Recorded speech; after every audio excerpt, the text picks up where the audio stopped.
नमस्कार। कभी ऐसा हुआ है कि अस्पताल से डिस्चार्ज के समय या इलाज के दौरान बीमा क्लेम में कोई दिक्कत आई हो? हाँ हाँ, ये तो बहुत आम है। जैसे कैशलेस मंजूरी में काफी देर हो गई या वो एक ही कागज बार बार मांग रहे हो। हाँ, ये तो बहुत सुनने में आता है। बिल्कुल। आज हमारे पास जो जानकारी है वो इसी परेशानी पर है। मतलब जब थर्ड पार्टी एडमिनिस्ट्रेटर, ये जो टीपीए होते हैं, या फिर अस्पताल ही स्वास्थ्य बीमा दावों में मुश्किलें खड़ी करते हैं। तो चलिए आज इसी पर थोड़ी गहराई से बात करते हैं। देखते हैं कि ऐसी हालत में किसी के पास क्या अधिकार है और क्या कदम उठाए जा सकते हैं ताकि ये दावा प्रक्रिया थोड़ी आसान हो सके। हाँ, ये जानना देखिए बहुत जरूरी है कि ये टीपीए मतलब थर्ड पार्टी एडमिनिस्ट्रेटर, ये असल में बीमा कंपनी के ही नुमाइंदे होते हैं एक तरह से। अच्छा। वो बीमा कंपनी की तरफ से ही काम करते हैं। तो अगर टीपीए की तरफ से कोई भी मतलब गड़बड़ होती है, जैसे देरी करना। हाँ, जैसे कैशलेस मंजूरी लटका दी या वही दस्तावेज बार बार मांग रहे हैं जो आप पहले ही दे चुके हैं, तो इसकी सीधी जिम्मेदारी बीमा कंपनी की ही बनती है। और हाँ, इससे निपटने के रास्ते बिल्कुल हैं। अच्छा, तो मान लीजिए कोई इस सिचुएशन में फंस गया, तो सबसे पहला सबसे जरूरी कदम क्या होगा? देखिए, सबसे पहला और सबसे जरूरी काम है हर चीज का रिकॉर्ड रखना। हर चीज का मतलब किससे बात हुई, कब बात हुई, क्या बात हुई, कॉल के लॉग्स, ईमेल, बातचीत का टाइम, उस आदमी का नाम, सब कुछ नोट करके या सेव करके रखिए।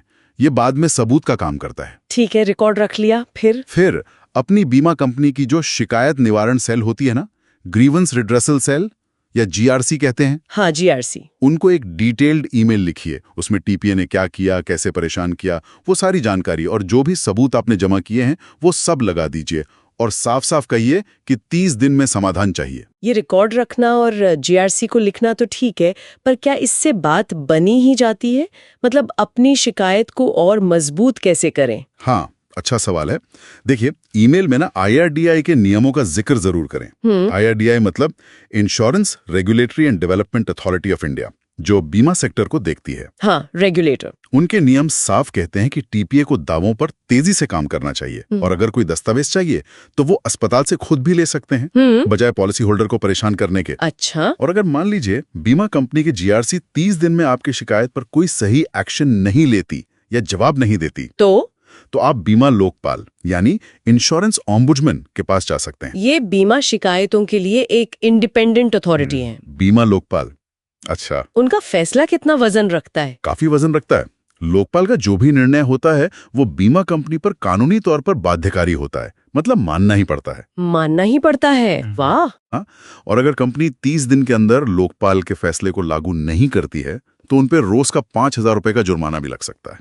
अरे वाह, रोज का 5,000 रुपया, ये तो काफी बड़ा डंडा है। बिल्कुल, ये कंपनियों को सीरियसली लेने पर मजबूर करता है। सही बात है। अच्छा, ये टीपीए वाली बात तो समझ आ गई, पर कई बार तो सीधी टक्कर अस्पताल से ही हो जाती है। हाँ हाँ, बिल्कुल। जैसे डिस्चार्ज में बेवजह देरी कर रहे हैं या कैशलेस अप्रूव हो गया फिर भी पैसे मांग रहे हैं, उसका क्या करें? हाँ, ये भी एक बहुत बड़ी समस्या है। कई अस्पताल ऐसा करते हैं, डिस्चार्ज लटका देते हैं, कैशलेस मंजूरी के बाद भी एडवांस मांगते हैं या जरूरी पेपर देने में आनाकानी करते हैं। पर यहाँ भी आईआरडीआई के नियम जो है वो पॉलिसी धारक के साथ है। अच्छा, क्या नियम है इस बारे में? ये जानना जरूरी है। हाँ, जो आईआरडीआई की गाइडलाइंस बहुत साफ हैं। कैशलेस क्लेम की जो शुरुआती मंजूरी है वो अस्पताल को 1 घंटे में देनी होती है। सिर्फ 1 घंटे में? हाँ, और डिस्चार्ज के टाइम जो फाइनल अप्रूवल होता है वो 3 घंटे के अंदर मिल जाना चाहिए। 3 घंटे, ठीक है। और यहाँ एक मजेदार बात यह है जो शायद कम लोगों को पता हो, अगर अस्पताल फाइनल मंजूरी देने में 3 घंटे से ज्यादा लगाता है तो उस एक्स्ट्रा टाइम के लिए जो अस्पताल में रुकना पड़ा, उसका खर्चा आपकी बीमा पॉलिसी से नहीं कटेगा। सच में? तो कहाँ से जाएगा? वो खर्चा बीमा कंपनी को अपनी जेब से देना होगा, मतलब अपने शेयर होल्डर्स के फंड से, पॉलिसी होल्डर से नहीं। अरे वाह, मतलब देरी हुई तो सजा कंपनी भुगतेगी, ग्राहक नहीं। ये तो कमाल की बात है। बिल्कुल, ये जानना बहुत जरूरी है। लेकिन मान लीजिए अस्पताल वाले फिर भी नहीं मान रहे, सहयोग नहीं करें या पैसे मांग ही रहे हैं, तो उस वक्त क्या करें?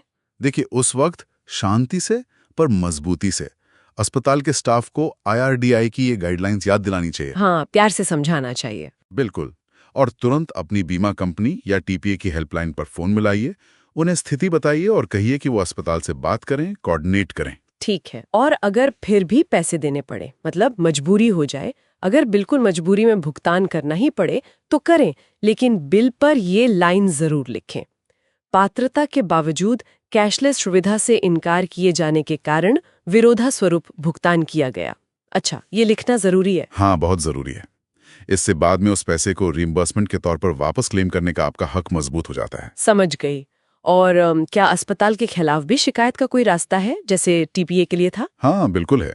आप कई लेवल पर शिकायत कर सकते हैं। सबसे पहले तो अस्पताल की अपनी जो कंप्लेंट सेल होती है वहाँ। ठीक। अगर वहाँ बात नहीं बनी तो फिर अपनी बीमा कंपनी की जीआरसी में। और अगर वहां से भी समाधान न मिले तो फिर वही बीमा लोकपाल। हाँ, या तो बीमा लोकपाल या फिर IRDAI का एक ऑनलाइन शिकायत पोर्टल भी है, बीमा भरोसा नाम से। वहां भी शिकायत दर्ज करा सकते हैं। अच्छा, बीमा भरोसा, ये भी एक ऑप्शन है। तो कुल मिलाकर जो हमने आज बात की उससे ये तो साफ है कि टीपीए या अस्पताल की मनमानी के सामने कोई बिल्कुल लाचार नहीं है। नहीं, बिल्कुल नहीं। बस अपने अधिकार पता होने चाहिए, हर चीज का, जैसा आपने कहा, रिकॉर्ड रखना चाहिए और सही तरीके से प्रोफेशनली अपनी बात पर अड़े रहना चाहिए, है ना? बिल्कुल सही कहा आपने। यही कुंजी है। ये जानकारी होना ही अपने आप में एक ताकत है। सही में। निश्चित रूप से। ये जानना बहुत जरूरी है कि आपकी सुरक्षा के लिए ये नियम और प्रक्रियाएं बनाई गई हैं। पर यहाँ एक सोचने वाली बात ये भी उठती है कि क्या ये नियम कागज पर जितने मजबूत हैं उतने ही जमीन पर भी हैं?